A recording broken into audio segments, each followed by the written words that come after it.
Okay, now then, 12 minutes.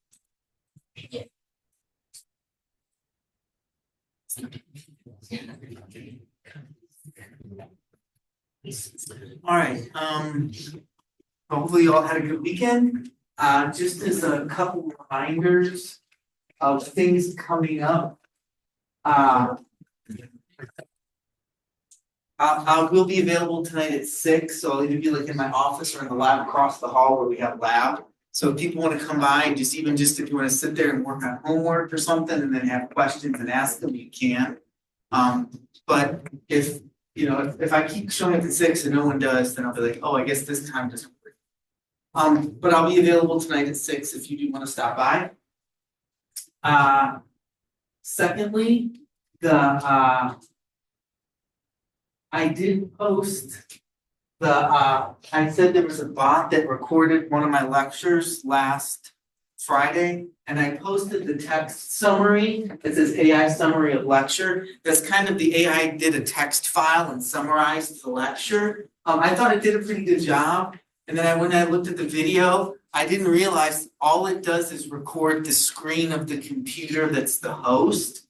So it didn't have any of like the recording of the dry erase boards or anything. So maybe it'll be some kind of hybrid or something. But if people like the summary, the text summary it does, then I'll continue, then I'll figure out a way to keep using it. But just let me know about that if you get a chance to look at it. But I was kind of sad, like, oh, all it did was record that screen, not the video, not the dry erase board stuff. And so today is also, as a side note, today is our last day in chapter 5. So we'll be moving into chapter 6 on Wednesday. And start talking about forces with circular motion there. And then because we'll be in good shape for our test next Friday. Right. So our next test will be next Friday over 4, 5, and 6. And it'll be in class because that's what people voted for. Any questions about any of that? No. All right, so then we're gonna we'll try to get through friction today. We should get through friction today.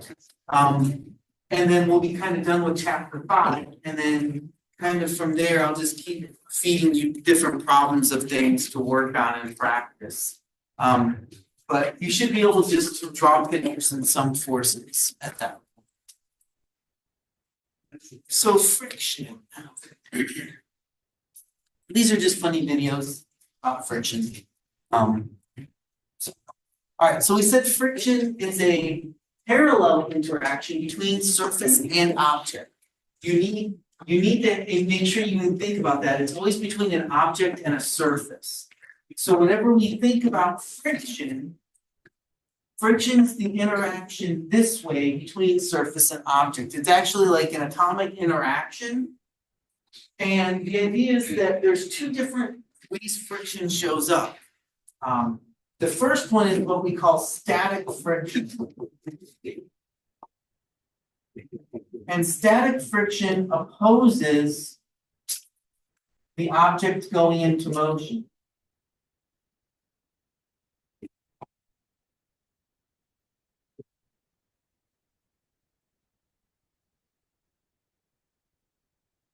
And static friction it's actually defined like this.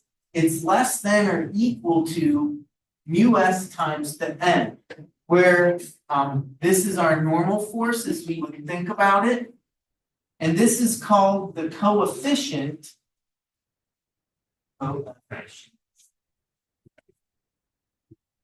static friction. And I'm going to talk in a little bit, I'll go into more detail on these, but the coefficient is essentially it's a property of the object and surface that are in contact. It's a dimensionless number.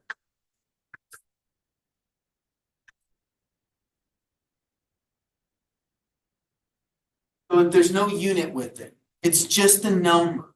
Because this is the normal is a force. And so a number times a force gives you a force. Okay? So the coefficient is dimensionless. But static friction opposes the object going into motion. This is when your object is at rest. The other one is kinetic friction.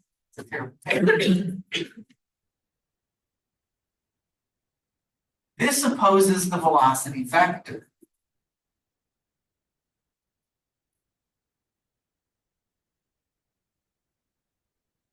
And this one is defined as Fs equals, oh, not Fs, Fk, sorry, equals mu k times n. Again, that's the normal. And this is the coefficient of kinetic friction.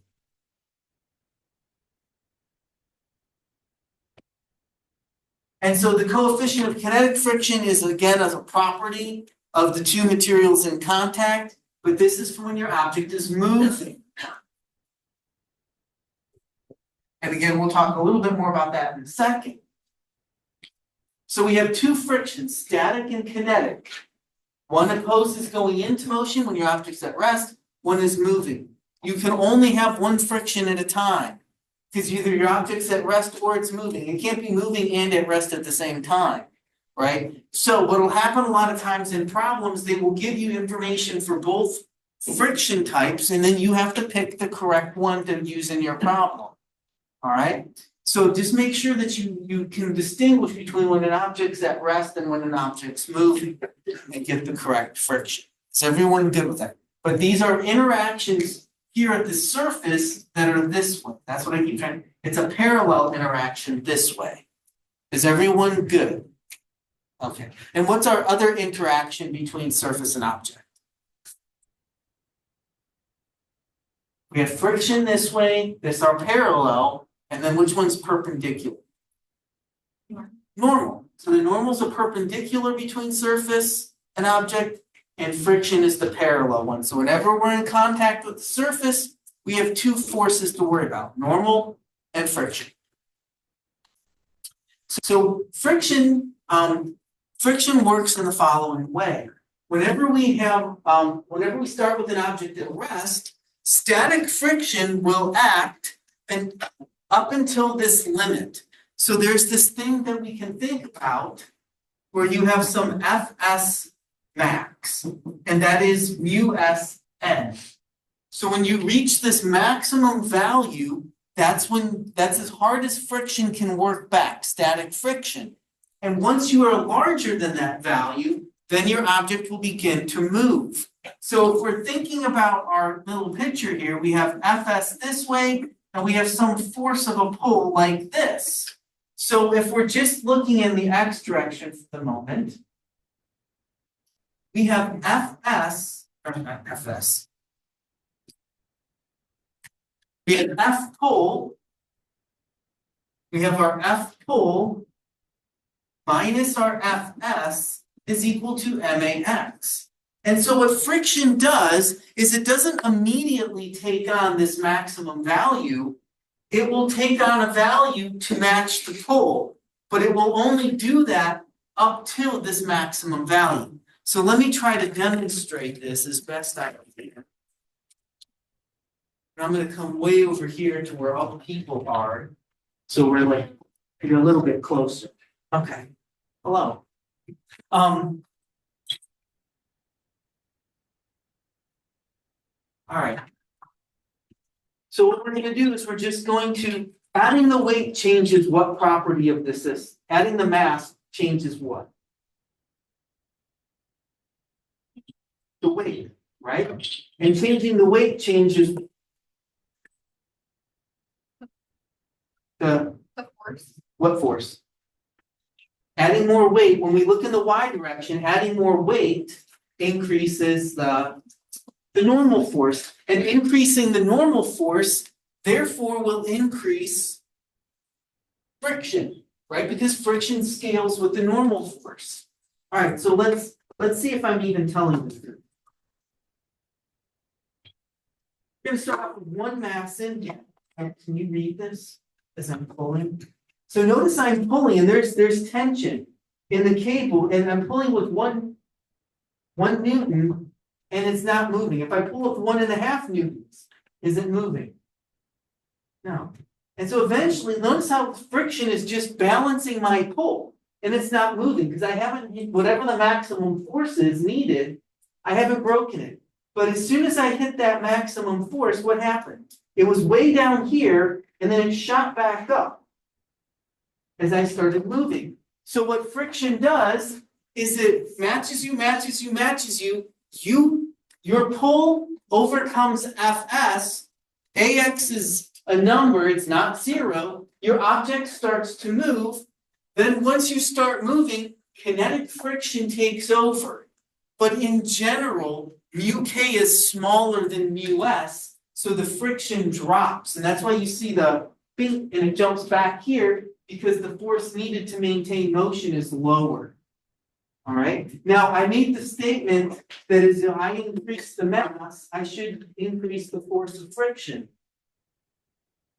And it went down to almost 4.5 before it moved, where with one of the masses, it was like closer to 3, right? So as we increase the mass, we increase, and notice this, the kinetic force is about 3.5.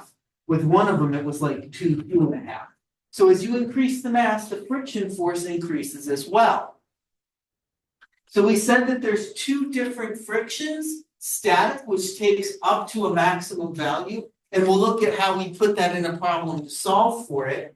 And then kinetic friction is just mu k times the normal, and it doesn't change. Once you're moving, you have that value, and it opposes the velocity vector. Now the third one is the rolling friction, which we don't use too much in here. But rolling friction, the difference between and I'm going off camera. The difference between rolling friction and, let's say, kinetic friction. Rolling friction is like the marker doing this. Kinetic friction would be dragging the marker like that, right? So that's the difference between kinetic and thanks for. I'll move back over here. So when we're talking about friction, we have those three values. And we said that mu s and mu k and even mu r, they're properties of the material and surface. So for example, this is cork. There isn't some mu s or mu k for cork. There's mu s and mu k for cork and whatever this counter is made of. There's mu s and mu k for cork and whatever this chair is made out of. There's mu s and mu k for cork and whatever the dry erase board is. So it's between this cork and some other material. It's a property of the material and object in contact. All right. So you always have to remember that. It's not like, oh, I have cork and I know what the coefficient is. It's cork and every single other material you can think of that has a coefficient. And then it's, oh, is that cork wet or dry? It's and so you have to know the condition of the surface and the material. In general, mu s is larger than mu k, but that's not true for every material and surface. If you go like Teflon on Teflon, it's almost identical. There's no difference between the two. Teflon is so low in friction, like almost everything that comes into contact with Teflon can't really stick to it. That's why they put it like in cookware and stuff, because it's so low. It just has a low coefficient to everything. But the idea is these property of surface and object, they can only be found through experiment. There isn't some theory that allows you to predict what they will be. You just have to experimentally determine them. And so there's people that's what they do. They in labs, they test these things out. Usually it's the companies that make materials, like, for example, tire companies, they have to test and report their coefficient values to the government, the highway department, or whatever. But companies are usually required to have this information about their products and report them to some federal agencies. But you can Google them online if you really want to find them. Someone has done something for almost every material. You may have to be behind a paywall, but someone's got it out there. Is everyone good with this idea? And if you have lab this week, you'll get to make these graphs. You make a little spike and then fall, and then you can calculate coefficients. So you have something to look forward to. There we go.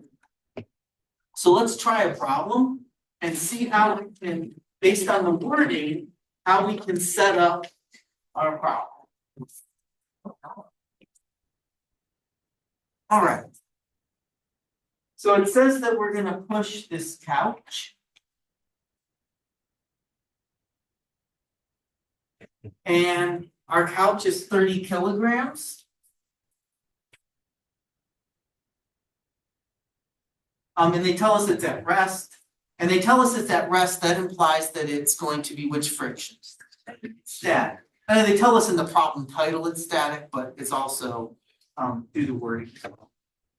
If they tell us the coefficient of static friction between this carpet and couch, U static is 0.3, bless you. And they want to know how hard you have to push. So we'll assume that we're pushing here. There's our push. Okay. Now, what other forces do I need to, this is what I'm looking for. What other forces do I need to include in my diagram? Wait, yeah, just kidding. So, W. What? Normal. And that works perpendicular from surface to object. And what? Static friction. And that will oppose the force putting it into motion. So we'll draw static friction right there. And so we have all the forces on our diagram. Now, what we can do is we can say that W, we know W is mg.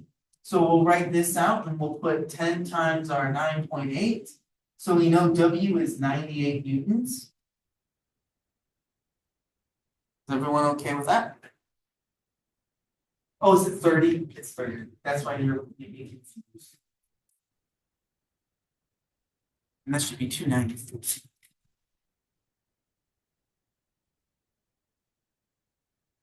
I usually use 10. Do myself through. Be 294. All right.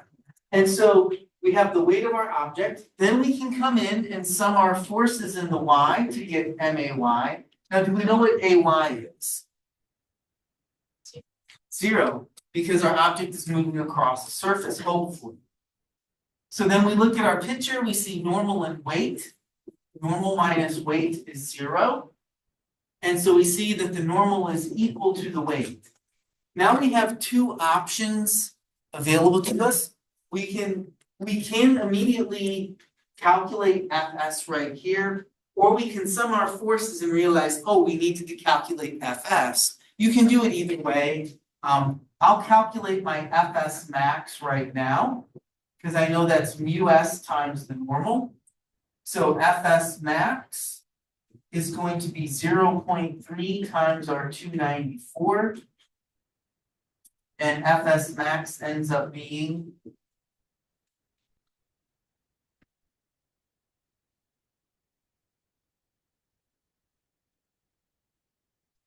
88.2. All right, then our next step is to look at summing the forces in the x. And we get MAX.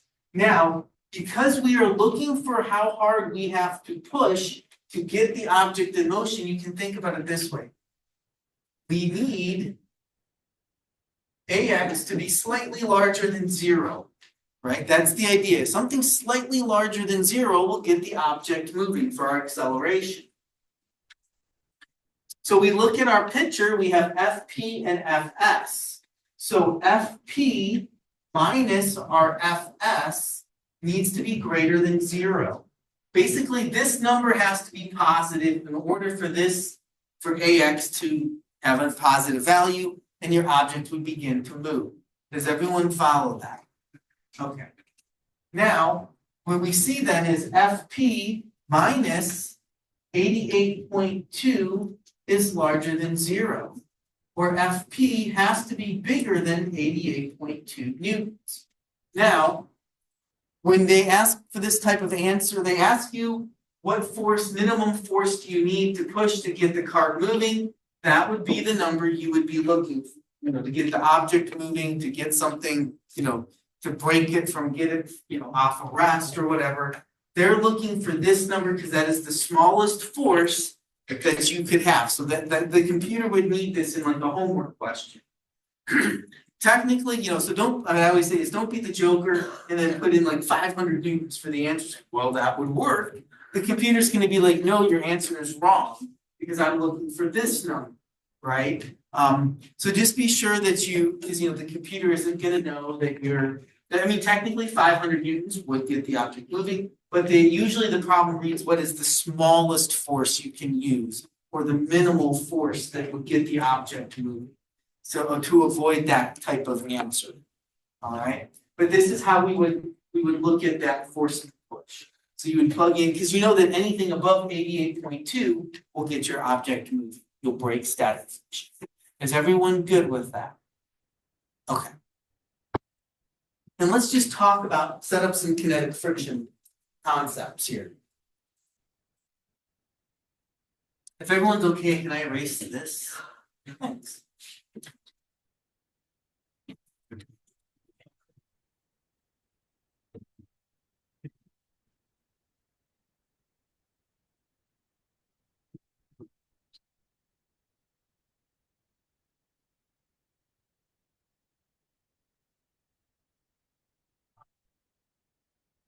So let's draw some problems.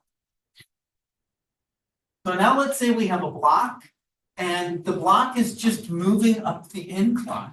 It's got a velocity up an incline. And yes, our incline has friction now. There's friction between the block and the incline. So what forces can I draw on my picture?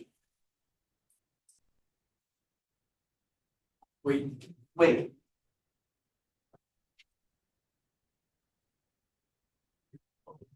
Normal force, which acts perpendicular from surface to object.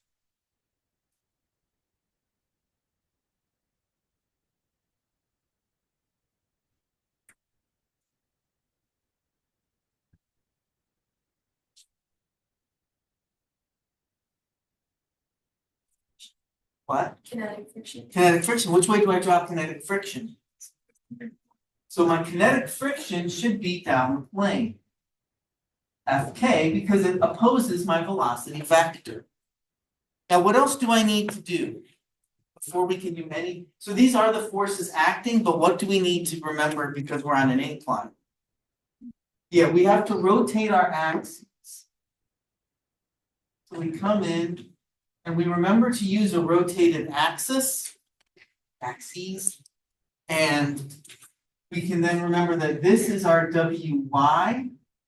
And that is our Wx, and we can just draw the Wx right up there. And of course, this is, we remember that Wy is W cosine theta, and Wx is W sine. Is everyone okay with that? All right. Then we would come in and we would say the sum of our forces in the y is MAY. What's AY? What?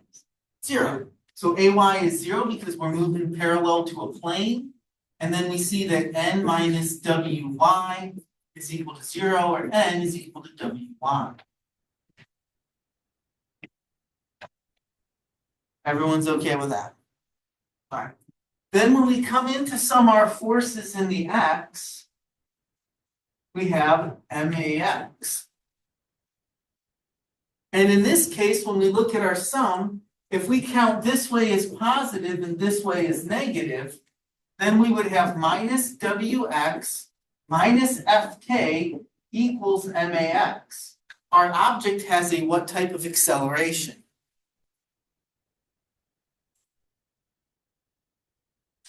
It's negative. The object is going to slow down as it's moving up a hill, right? Unless there's something else to help push it up a hill, most objects slow down when they go up a hill.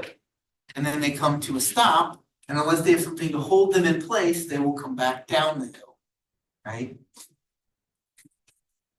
So we notice this, we have WK minus FK equals MAX. And then we just notice that, yeah, there's nothing to help move it up the hill, it has to slow down. Is everyone okay with that? Yeah. How come we don't use velocity? Is it because it's like not a force? Yeah, velocity is not a force. Inertia is not a force. Inertia is a property of the object, right? So we put this V up here just to so we can identify which way to put Fk, but V is not a force. It doesn't go into our sum. It's just inertia is a property of an object. Is everyone okay with that? All right, then let's do the other case, and I'll draw that one up here.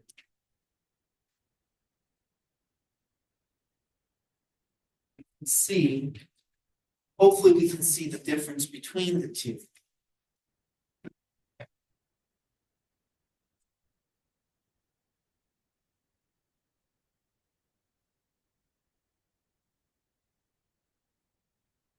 So now we have an object again.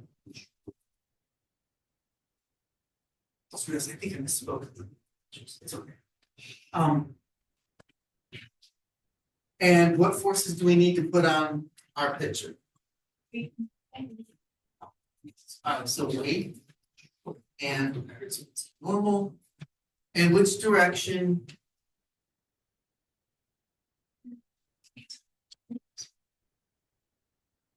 And it goes which way? Up the hill. Okay, to the right. So we're going to put Fk here up the hill. Now we have, because we're on an incline, we do the usual. We draw in our rotated axes, and we add in our Wy here, and our Wx here, remembering that that really is up there. And then we remember Wx is W sine theta, Wy is W cosine theta. And I always recommend people put that on their equation sheet and then look at it on the exam if you haven't remembered that. All right, so we have our proper picture. We sum our forces in the y, we get the same result we got before. Ay is 0, normal minus Wy is equal to 0, or normal equals Wy. And this would be the normal force. I didn't mention it over there, but this is the normal force that would go into, if you had to calculate Fk, this would be what would go into that calculation of your Fk, right? Would be this normal force. It's not W, it's W cosine theta, right? That's what we remember. It's not always just W, it's whatever we calculate. And we have a treat at the end about that. All right, is everyone good with this? Then we sum our forces in the x to get MAX. Now when we're looking, we'll count this way as positive and negative. So we have Fk minus Wx equals MAX. And notice now there's all three possibilities are in play up to a limit. If Fk is larger than Wx, our acceleration is positive, our object will slow down and come to a stop. If the force of friction is larger than gravity on the hill. If Wx is larger than Fk, Ax is negative and your object will continue to accelerate down the hill. It's not that friction's not there, it's just your force is overcoming friction. The third one is Fk and Wx are equal and Ax is 0, and your object is rolling down the hill at a sliding down the hill at a constant speed. Is everyone good with that? So there are three possibilities because we don't have enough we weren't given enough information to definitively say something. But just notice that those are three possibilities, right?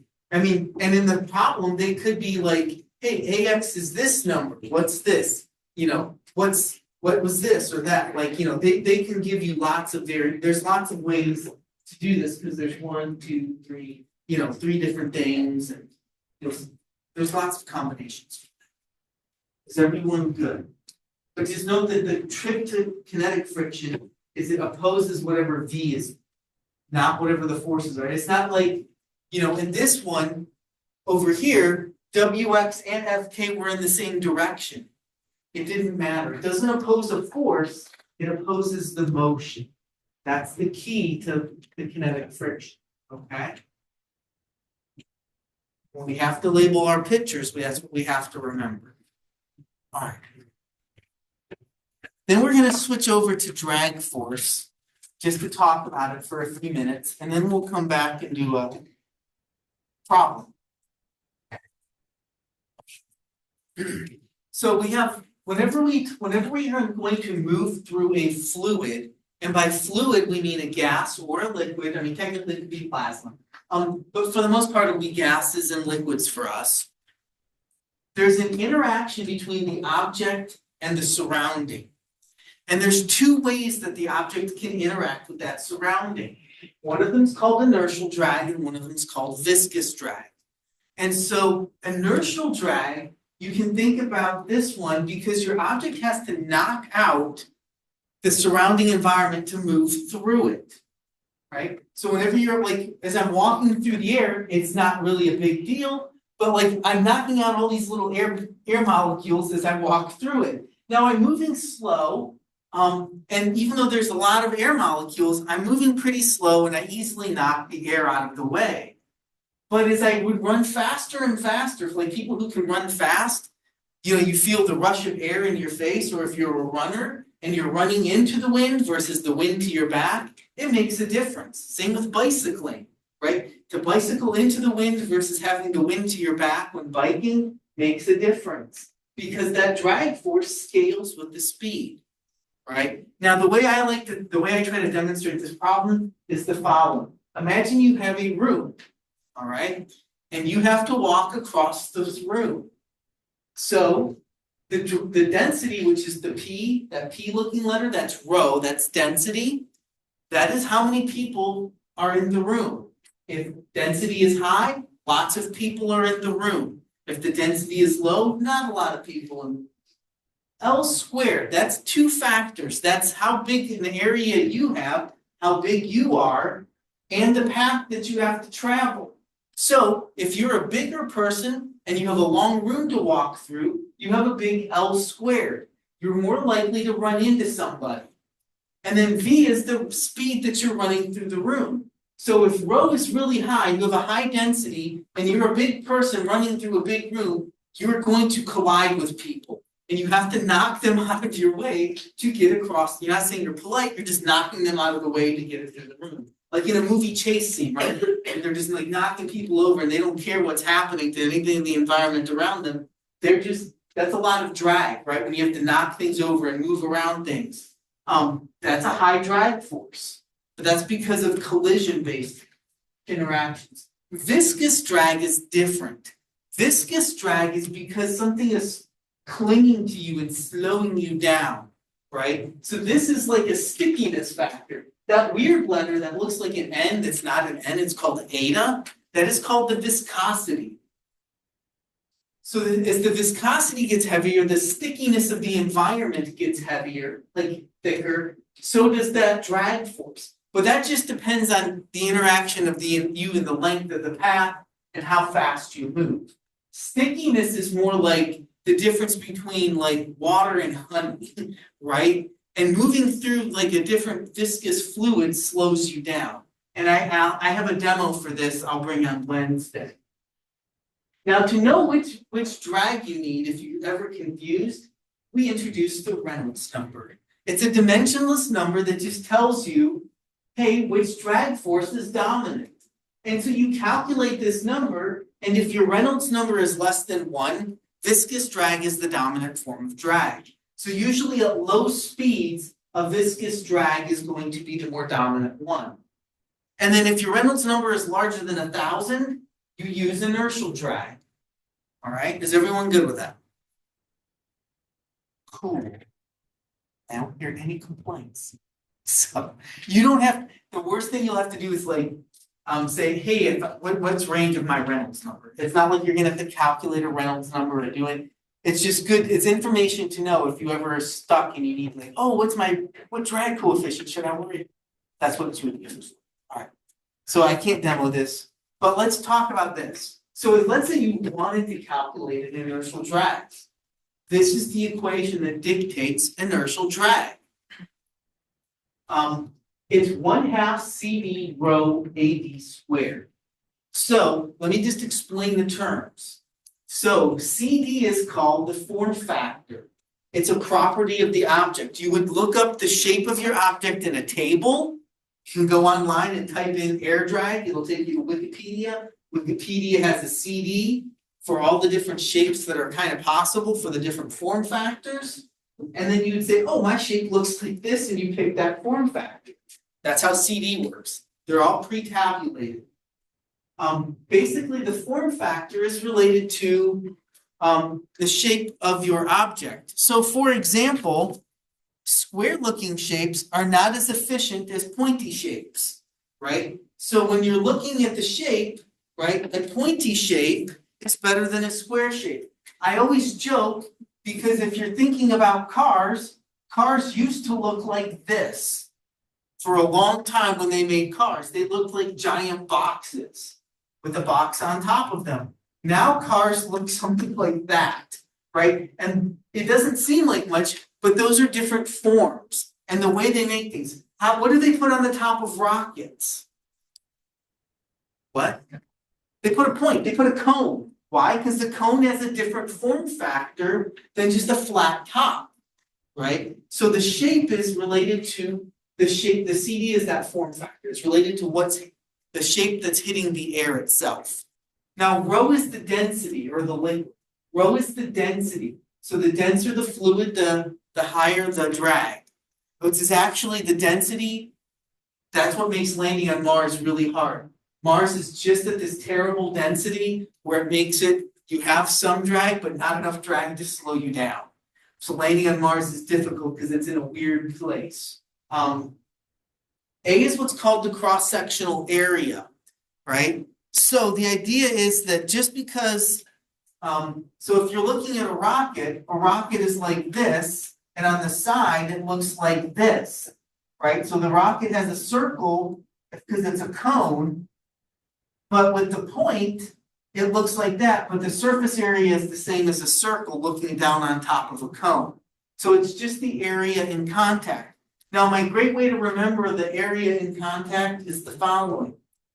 If you're in a car and you're not the driver, maybe you're the driver, but you're in the car and it's a nice day, you roll down the window and you stick out your hand, right? And you put your hand out in the air and your hand gets blown by the air. And what's the next thing you do? You turn your hand sideways and you wave it up and down in the air. And then you turn your hand back this way, you feel it put it back. And then you're playing with your hand outside the window until your parents tell you to get your hand back in the car. What do you want to do? Lose your arm? And then you so you pull your arm back in. But every little kid who's ever been allowed to stick their hand out of the window has done that. They have changed the drag force on their hand by changing the surface area that's exposed to the air, right? And so that is the area. It's just, hey, bigger area, bigger thing. Smaller area, smaller thing. If you wanted people, I've seen people do this, these people, they're strange, they're running people, and they take these drag parachutes and attach them to the back of themselves, and then they run really fast. You fill the parachute up with air, increasing A, and the faster they run, the bigger the is. But you know what that does? It increases the resistance force and makes them stronger. But that's the idea, is A, they make a bigger area, it makes it harder to run, but it makes them tougher. And then V is just the speed of the air you're moving through, right? And so that's how you calculate a drag force. I know it's not that exciting, but there are some implications to the drag force. We will never have to, you won't have to do any type of calculation, real calculation. I'll show you the one calculation we can do. The drag force is really limited, what we can do with it. What I'm expecting you to know is, hey, if I change one of those parameters, how does the drag force change? That's what I really want you to know. because that's kind of related to how you would most likely need to use it. Is, hey, if this changes, how does that change? Right? Understanding the relationships and what the equations are telling us is important to critical thinking. So that's what I want you to be able to do. That's the main thing. But what we want to look at too is this. I'm not going to solve this problem, but we're going to talk about it. So you have an object that's falling due to weight. And this is what we've done all the time. We always ignore air resistance. But this is why. So let's put a drag force in for just a second. And then we sum our forces in the y to get MAY. So now we have drag minus weight is equal to MAY. So let's initially say that drag is small. And so we get our favorite result that remembering that this is this. So initially, if drag is small, gravity is the acceleration. Now, as our object starts to fall, though, we said that drag was 1/2 rho A CD V squared. So as our object starts to fall, though, at some point V starts getting big, and we have a drag term. We plug in our drag term, AY, as D gets bigger, AY gets smaller, okay? Because this is a negative number and D is a positive number, this becomes smaller as D gets bigger. But as D gets bigger, AY gets smaller, V is still growing. And so this is why we can't directly solve this, because there's a V squared in this side, and there's AY over here, and there is cyclical problem, right? So to directly solve this with mathematics, you need special integration techniques that are well beyond this course. So we don't do that. You can numerically solve it with a computer, and that's more realistic, right? It's much faster to set up a code to solve this numerically than it is, which is why we don't solve it. But we can solve one special case. As we fall faster, D gets bigger. But D will only get to some point, because at some point D and MG are the same, and AY goes to 0. When AY equals 0, that's called terminal velocity. I always joke, it is not terminal because you will die, it is terminal because your object stops accelerating. Right? You can drop a piece of paper and it quickly reaches terminal velocity. It's not that the paper will die, it's just not accelerating. So terminal velocity is when AY is 0. And then we can solve this because now D is equal to mg. And then you have 1/2 rho A CD V squared is equal to mg, and you can solve for whatever you're missing. Is everyone good with that? That would be the one case you'll be expected to kind of solve. Now I won't put that on the test, but that on the homework, I think there's one of these you have to do. The fun thing to think about is parachuting, when people parachute. When you pull the parachute cord, what changes is this A gets bigger. And because you're in a competition, if A gets bigger, V gets smaller to have the same drag force as your weight. But when you initially pull a parachute cord when you're falling, what way do you initially accelerate?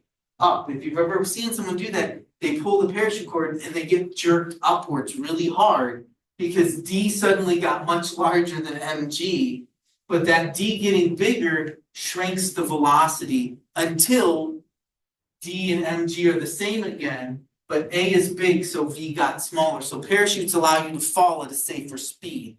That's all they do, right? And then hopefully you're at a speed that's safe enough to touch the ground, minimizing injury. That's the goal. If parachutes work. Is everyone okay with that? Okay.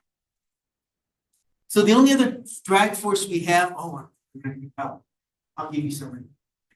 The other one is the viscous drag, and the only geometry you can solve for is a sphere. And if you do that, you have that equation where eta is that viscosity. You would look it up. Eta and rho and CD, you look those values up in your book. Because your book is using book values when it's solving its own problems.